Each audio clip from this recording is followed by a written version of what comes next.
Magandang hapon na uli ho. Alas 2 na ho kasi.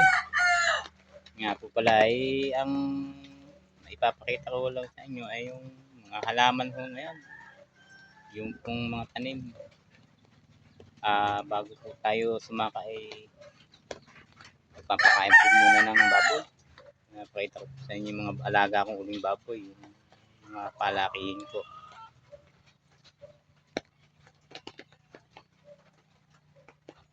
At yung po muna tayo sa mga tanimin namin mga halaman. Yung po lang muna ipapasal ko ho kayo sa aming mga tanim. Kaya sana ay mapanood nyo rin. No? At masayahan din naman kayo sa mga munti naming mga naipakikita sa inyo na katulad namin mga content creator. May pasaya din ho namin kayo sa ginagawa namin. Ay maulan po masyado. Kaya minsan hindi ko rin makapag-vlog dahil sa masama ang pakiramdam. Kaya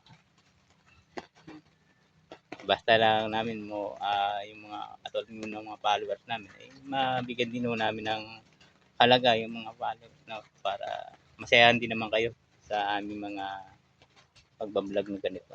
Kaya pakikita ko po sa inyo yung alaga ko kong baboy na tuwing maga ay bago ko pumunta ng bukid o sa halamanan ay inuuna ho natin yan. Ito po.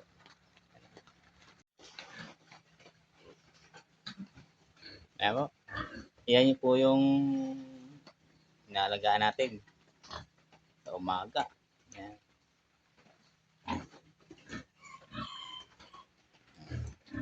Sampu. Pang Pasko po yan. Ilalabas ng Pasko. Sikip na. Parang magsisikip po. Diba?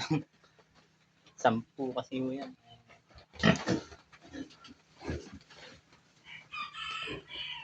Hindi na humahagip. Yan.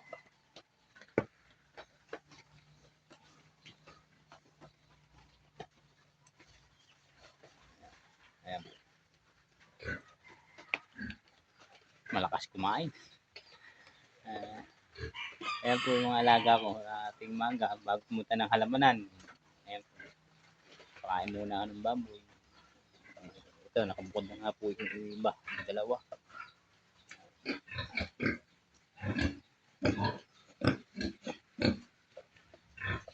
Yung mga inahin. Anak na po sila. Mga malalaki na rin po ang anak nila. Anak na po ito. Parehas sabay po. Magpanunod. Parang linggo lang ako ang pag-itan.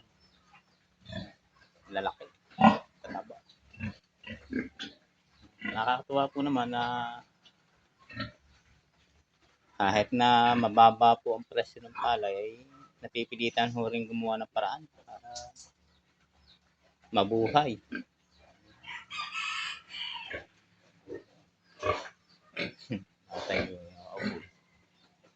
Ayan po, pasaka na. Sa halaman naman, tubigan. Ayan. 10. Bali, 12 piraso. Pasaka naman ho. Kaya bago ho makapunta ng bukid, minsan hapon na at wala para lamang ho kasi pag sanay ho sa bukid talagang gawin na ho ng katawan. Hindi na ho maalis dahil pag para ho kayong magkakasakit pag hindi ho nakapunta ng bukid yung kasi yun ho yung naging gawin ng katawan. Saka naman ho tayo sa halamanan. May nakita pa ho ulit tayo. Dalawa. Ayan po.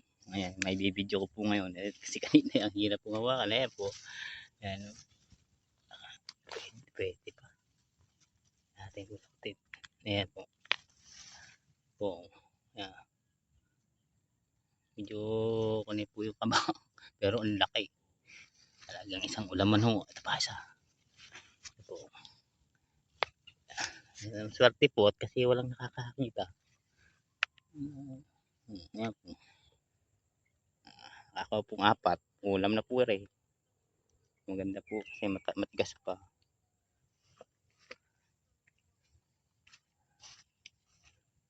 Hanapan na pa po. Tabindaan po ito. Wala pong nakakakita. Pag talaga po ang kabuti hindi magpapakita sa iba at sa ilan talaga, ay kahit tabindaan po, ikaw lang talaga makakakita. O marami nang ho iniisip. Kaya hindi ho makita. Parang iniisip na utang. Kaya hindi po makita. Lumilipad. Kung ba't nga po naman yung utang nakakawala sa wisyo eh. Okay na po. Ayan po. Is na. 4. Isang ulam na. Lagyan ho daw ng isang balding tubig. O, isang pamilyang malaki. Wala naman yung lasa nun. Okay. Ano po yung nakuha nating kabote. Oh. Iba talaga pag nasa bukid. Libre na po ang ulam. Ayan po nakuha natin. Ito po yung maibibigay ko sa inyo ngayon. At yung halaman na buhay na po yung ibang kamote. Ayan. Ayan. Lawak po nito. Hanggang doon po sa dulo. Gagala ko po. Naulan po kasi ngayon. Kaya sa halamanan ko muna kayo kukunay. Papasyal. Ayan po. Siya po yung may-ari ay yung tatali. Magkakalapit po kami. Ito po yung gagawing tubigan ay ginawa lang halamanan at mura nga po ang kunay. Ito pong nabalitaan kong kunay. Abay pagbasa po 5 piso na lamang ay, ay nakakaawa po talaga. 5 piso na lang po. Kasi nga po sa maulan, mabasa. Ay kawawa naman talaga. Ano pa hong pagkukunay nun, ang buwis po halimbawa ay 20. Sa harvester ay sabihin natin 10,000. Tapos ang makukuha laang ay napakaunti po. Tapos 5 piso pa. Ano hong magiging ay yung gastos pa huno sa tubigan. Abay talaga po namang aping-api na. Kasi itong lawak na ito, ang buwis po sa amin dito, ito po ay minsan 20, 30, ganyan po. Malawak kasi ito pag bubuwisan. Kaya ginagawan po lang ng paraan para makapagbuwis. Kasi po basta tumanim, kailangan may buwis. Ayan po, lawak po niya. Hanggang doon po sa dulo.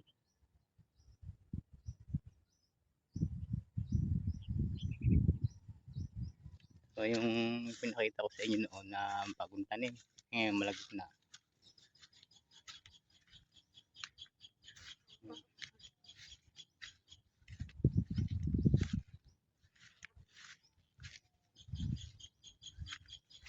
Okra. Na bunga na. Bumulaklak po rin. Pag mahina po kasi ang katawan at saka loob mo sa pagtatanim, malulula ka kasi pagka hindi pa nakaka-umpisa. Ano pa yung okrahan niya. Nabunga po. May pasapaw po. Tawagin namin may patanaw na. May sapaw na. Ito po yung ayap. Ayan. Sitaw. May tulos na po siya.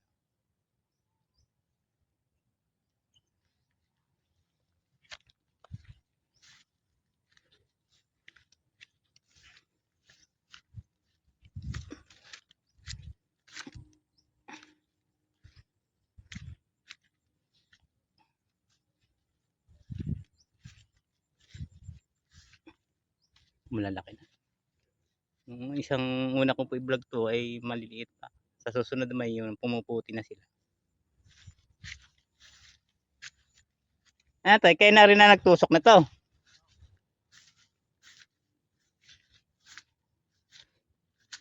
Na hindi pa naabonohan to, no?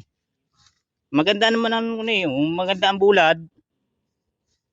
Bang kundi pa naman abonohan yung ganyan eh, ganang ba mamaya eh. Sabagay nasa tubigan naman eh. Maganda lupa, hindi naman natataman ng halaman ganyan yan eh.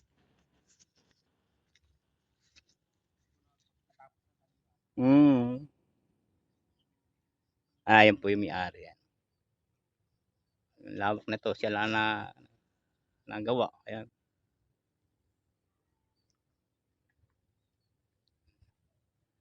Sitaw yung kanyang ano eh. Kaya sipag at tiyaga talaga. Kung titingnan mo sa una eh, kala mo hindi mo kakayanin pero pag ginawa na, talagang desidido ka paghalaman, eto. Ayan na ang bunga. Okay na. Solo ko ngayon, hindi mo katulad sila eh. Oo. Okay na yan. Nataas na eh. Magkano sitaw ngayon pala? Aba, maganda pa, ano? Ano kaya si Russell tumama? Sana umabot nga. Aba, lawak din tanim nun ah. Ganong bulaklak, ano, hindi rin na ganda. Pinapupunta nga ako doon, eh, i-connect ko nga din daw. Sabi ko eh, saka na, pag yun na mataas na ba, maganda na. Nabunga na, yun, pwede na yun. Lagi nga ako inaakit ng aking apo. Sabi ko pag yun naangat na. Ayan po, ang aming halamanan dito sa Magdalena. O, ayan. Kakain na. Nasapaw na eh. Yun po lang. Salamat po sa mga nakapanood nito at madadaanan. Salamat. Ayan po. Siya po yung may-ari ay yung nagtatalim. Magkakalapit po kami. Ito po yung gagawing tubigan ay ginawa lang ng halamanan at mura nga po ang kunay. Ito pong nabalitaan kong kunay. Abay pagbasa po, 5 piso na lamang ay, ay nakakaawa po talaga. 5 piso na lang po. Kasi nga po sa maulan, mabasa. Ay kawawa naman talaga. Ano pa hong pagkukunay nun, ang buwis po halimbawa ay 20. Sa harvester ay sabihin natin 10,000. Tapos ang makukuha lang ay napakaunti po. Tapos 5 piso pa. Ano hong magiging ay yung gastos pa huno sa tubigan. Abay talaga po namang aping-api na. Kasi itong lawak na ito,